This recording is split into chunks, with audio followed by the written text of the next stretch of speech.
Hello friends, I am officially now on YouTube, and I thought we would kick things off by doing a full cottage tour. This is by far one of the most popular questions I get on other platforms is to do a tour, so we're doing that today. Starting out in the front car park area / garage, I consider it to be. We have my trash cans and my little weatherproof storage box with a fake greenhouse on top of it right now. And then a little conversation pit area, which is being worked on, so do not judge it, please. I will share an update when it is more complete. Moving inside though, first thing when you walk in, the kitchen is on your left, and it is just one wall of the cottage, and I kind of extended it by adding a table into the middle.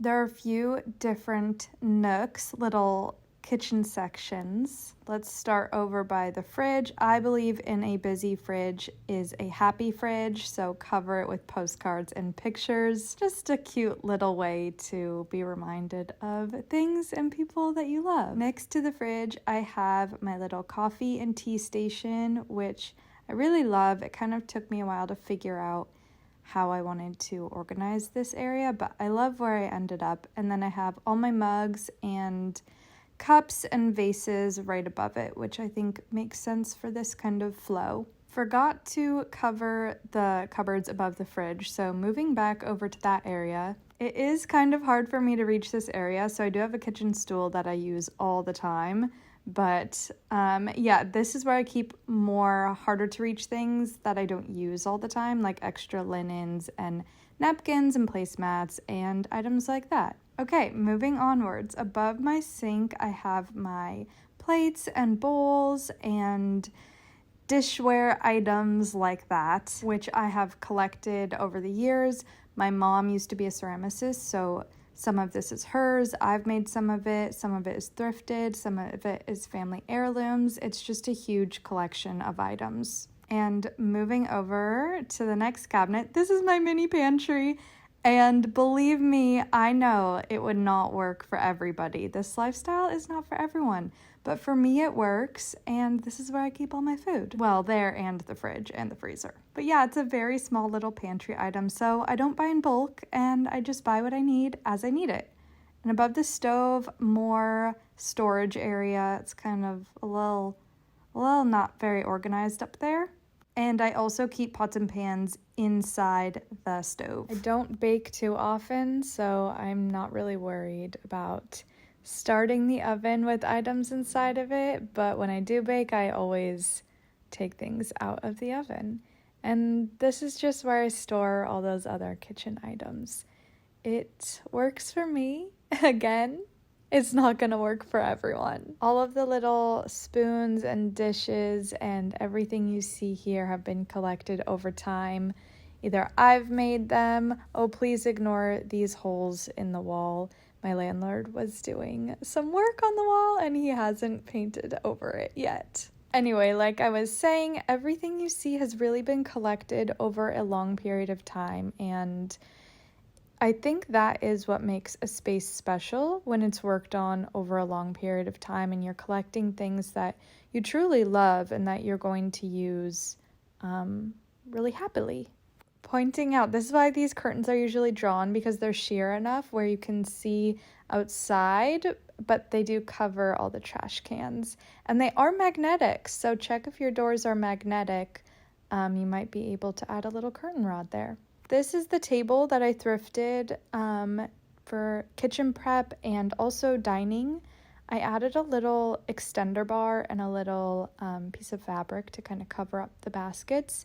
Have my little junk drawer basket and extra storage for blenders and heavier items like that. It also extends, which is great if I ever have company that needs more seating. Moving into the living room, we have this bookshelf, and it is built into the unit. It is not, you can't buy it anywhere. My landlord who made this place made the bookshelf. I get a lot of questions about that too, so I wanted to cover that. And I added these curtains behind it to kind of divide the rooms a little bit more. So you can see the book titles from the back, and I only turn around the book titles from the books that I've already read. I do get some people commenting, "Why did you turn the books around? You can't see what they are." Well, I have read them all, and I can read what they are from the other side of the bookshelf. Everything that you see on my bookshelf has been collected over time, was handmade by me, a family member, or a friend, or I've thrifted it. Just really collected over lots of time. I also really love collecting shells and rocks and really pretty things on walks that I think are a nice little decoration to add to spaces. I get a lot of questions about how I would define my style, and I've gotten a lot of people on the internet describing it as coastal grandmother, coastal cottage, English cottage, cottage core, all different kinds of describing words.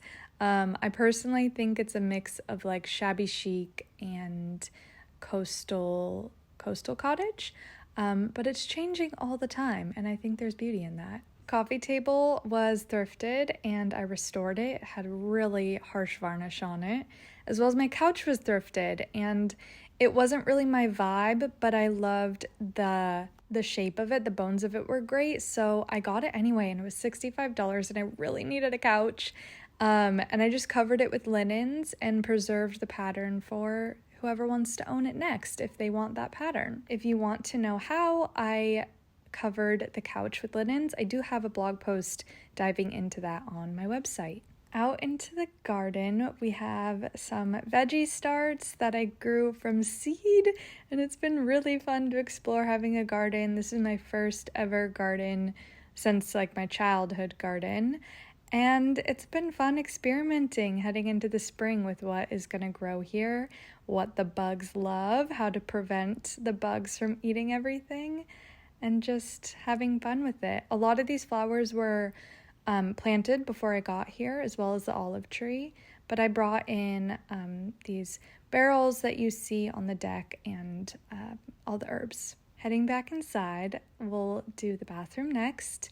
The bathroom was very drab when I first moved in. Here's a before shot. There wasn't anything wrong with it. It was just very dark and not welcoming. So I added a little character to it. I brought in this cabinet for some extra storage and just changed out the knobs to make it a little bit more cozy rather than stainless steel.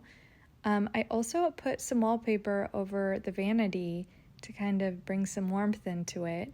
The wallpaper I used was paper, not like peel and stick, so it does kind of come up around the edges a little bit, and I would recommend using peel and stick removable wallpaper if you want to do the same thing, but I made a tutorial on my blog showcasing how I did it and what I used to do it.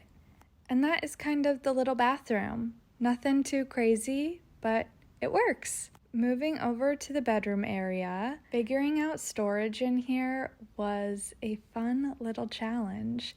But over in this tall dresser, I have bags and shoes, and on top of it, I have my perfume collection, as well as some art and just some beautiful treasures to see every morning. Again, a lot of it was thrifted or collected over time.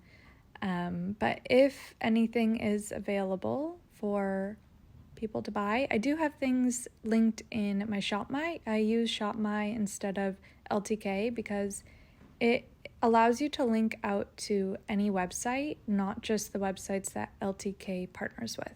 So that way I'm able to link out to smaller businesses and just websites that are anywhere in the world.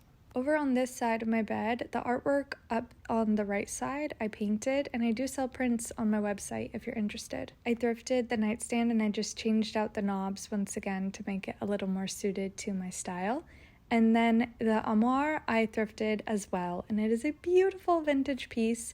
The family that I got it from was moving to France, so they had to part with it. And they were so sad to part with it, but I was like, you're moving to France, y'all. You're gonna have a great time and have so many beautiful vintage pieces there. I think it might have been in a little kid's room, and the name David is scribbled onto one of the sides, and I decided to leave it there instead of erasing it because I thought it was really cute.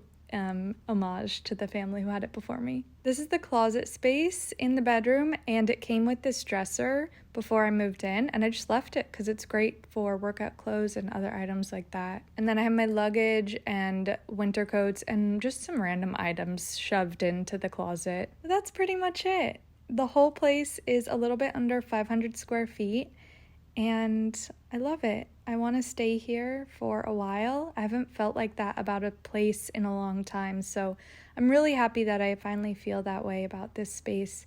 It feels like a home and not just a place I live. If you have any other questions, like how I found this space or other questions like that, I do have a lot of information on my blog posts on my website, which is rosadell.com, and if it's not answered over there, leave it in a comment. Bye!